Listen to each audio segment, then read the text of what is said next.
Hello there, welcome to Studio 2105. My name is JD, and you are watching Weekly Update Wednesdays, episode 17.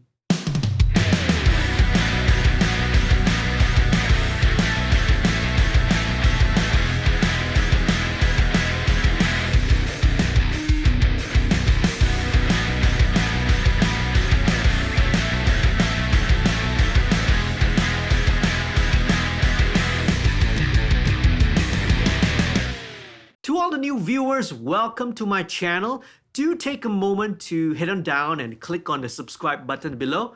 And don't forget to click on the notification bell as well so that you'll be updated every time I upload a brand new video. Sign up for my email list. The link is down in the description below. You'll get lots of free goodies. For example, you get my personal drum sample library and also my Reverb IR library. Thank you, and a big shout out to all the patrons who support the channel financially. Do consider signing up to become a patron. Head on down to the website below, www.patreon.com/studio2105. If you sign up to become a patron, you get lots of perks and special benefits. For example, you get one-on-one mentoring and tutorial sessions with me. You get exclusive behind-the-scenes content and also discount codes that you can use towards any of the services here at Studio 2105. So head on down to the website. The link is also down in the description below. Quick updates. What's been going on this past week? I just got back from a pre-production rehearsal with the guys from Airwaves on Fire. We did a pre-production over at Pulse Soundworks, a studio run by a good friend of ours, Madan. Okay, so we're working on the last two songs of their EP. There's supposed to be 6 songs in total. We have already finished recording and mixing 4 of them. In fact, one of it, Cross My Heart, was actually featured on a previous episode of MixStream. If you click on the link up there or somewhere down below in the description, you will be able to take a look at that episode of MixStream, right? Do check it out. Also, another song that was featured on MixStream as well.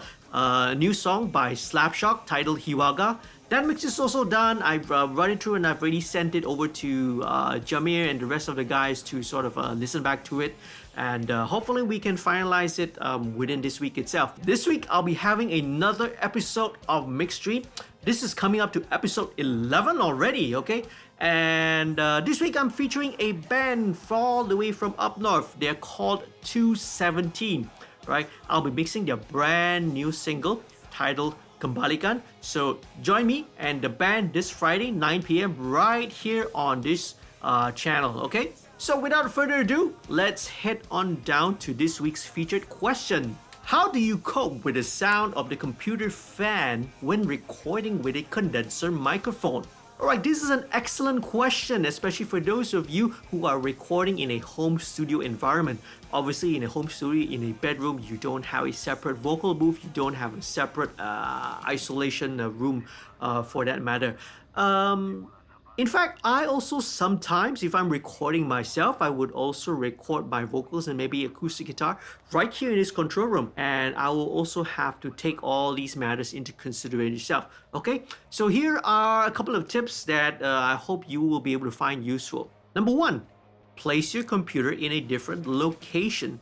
Now in the past, when we used to work in the big studios, we used to have the big multi-track machines, the multi-track tape machines, and these had a lot of moving parts, mechanical moving parts, so they tended to be a little bit noisy. So the practice was to put all of these equipment in a separate machine room. So you can sort of take the same concept as well and apply it to, let's say, a noisy computer, a noisy CPU. You can try putting it in a separate room, or even let's say maybe a small isolation cabinet or an isolation box somewhere in the corner of the room. Put it somewhere far away. Keep it as far as possible from where the microphone is situated when you are recording, okay? Number 2, inversely, you want to put your microphone as far away as possible from the source of the noise, which is in the case the CPU fans. Put it as far away, find the corner of the room which is sounds good and is suitable. Now obviously you were going to need to have a long enough XLR cable. You also need to maybe have an extension for your headphones if you're to be able to monitor yourself, or maybe you can use wireless headphones, okay? Now You also have to think, since if you are going to be if you're going to be situated far away from the computer, you need to find a method of remote controlling your DAW. And there are many apps out there, right, which you can either use on your smartphone or your mobile device or an iPad to control your DAW remotely via Wi-Fi, for example. You could also try using, like those kind of isolation shield products, those that sometimes have these kind of isolation panels that you mount on the microphone stands. Now, these might help, but in my personal experience, right, I really did not have much, success in using these. Okay, now your mileage may vary, right? So give that a try, right? That might help in your situation. Number 3, use a CPU casing with sound isolation. What I use here in Studio A right down here is a Cooler Master Cosmos. I got this many years ago, and trust me, this was one of the best investments that I've made, right? It's definitely money well spent. It is absolutely quiet. Usually what they have as well internally, the inside of the casing is usually lined with acoustic foam. This helps to reduce a lot of the noise that comes from the inside of the CPU. They also have like vibration absorbing drive bays, okay, so that you can mount your hard disk, you can mount your CD drives and optical drives and that sort. And when you reduce all these kind of vibrations, right, you reduce some of the noise that's being generated, right, inside the CPU casing as well. Other things to look into is that you would want to consider using maybe those fanless graphics cards. Okay, now unless you are processing super high resolution video, you are running like a 4K screen or something like that, when you're doing audio, there's really no real need to be using high-end graphics card, right? So these usually have, either one or sometimes even up to several, 2 or 3 fans, and these can tend to be a little bit noisy. Just use a fanless graphics card, right? And most of them are more than capable of meeting the needs when it comes to just basic audio, when it comes to recording and mixing purposes. Number 4, utilize and take advantage of your microphone polar pattern. Now, most microphones, right, the majority of microphones are of a cardioid polar pattern. So a cardioid polar pattern will have maximum rejection 180 degrees to the rear.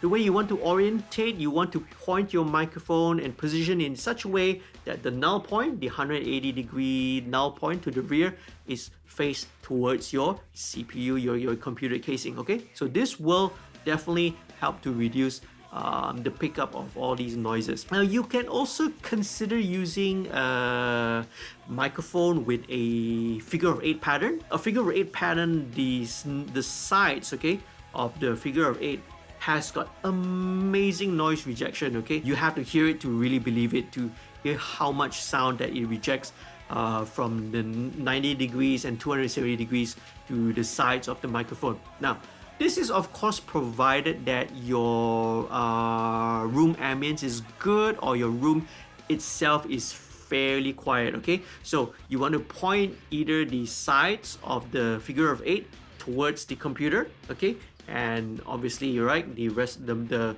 front of the microphone towards the sound source that you're recording, right? Be it vocals or maybe an instrument. Experiment. Again, your mileage may vary. It depends also if your room acoustics are good or not. Number 5, and this is an often overlooked point, you need to periodically clean and maintain your computer. Open and clean the interior of your CPU casing periodically, okay? So depending on how dusty your surroundings and your environment is, right, anywhere from between 6 months to about a year, right? I do it at least once a year. I open it up and give it a really good cleaning and a good dusting, okay? Dust will build up in the all the ventilation holes, right? It builds up also around the CPU heatsink, so you need to take out the CPU fan, take out the CPU heatsink.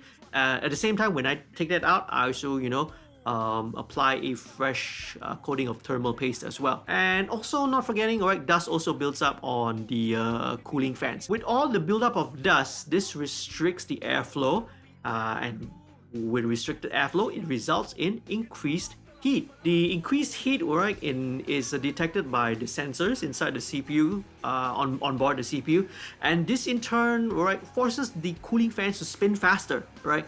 When it spins faster, of course, it's going to be generating more noise. So keeping your CPU, the interior CPU, clean and tidy really helps to keep all the noise level down, and it's generally also gonna be good for your overall health of your computer. Okay, number 6, if all else fails, your last resort is to use a noise removal plugin. So the ones that come in mind, and these do a pretty good job nowadays, would be the Isotope RX suite of restoration plugins. Waves also has X Noise, and this is also part of their Waves restoration package. So I'm not sure if there are any free or shareware ones available, right? Maybe a quick search might reveal some results. So if you guys know of any like say free or shareware noise removal plugins, right, do let me know, right, by leaving them and listing them down in the comments below. Now, of all these 6 points which I mentioned earlier, number 1, of course, is the most effective, and you know, the last resort, and of course the kind of the least ideal one would be, right, to resort to using noise removal plugins. Okay, so hopefully these steps and these measures sort of help you address the situation of noisy CPU fans, right, and how to sort of get around it. If you guys have any suggestions, if you guys have any additional ideas on how to tackle this problem, I would definitely love to hear from you. Okay, please leave them down in the comments below. Now, if you also have any questions, right, leave them down in the comments below, or you can also hit me up on social media, on Facebook, on Twitter, on Instagram, and of course, right here on this YouTube channel as well. Alright, this brings us to the end of this week's video. Thank you so much for watching. If you found this video helpful and perhaps informative, do leave a like, alright? It really helps the channel out, especially with the YouTube algorithm, okay? Do share this with your friends. Don't forget to click on the subscribe button if you haven't done so, and click on the notification bell so you don't miss out on any of the uploads, okay?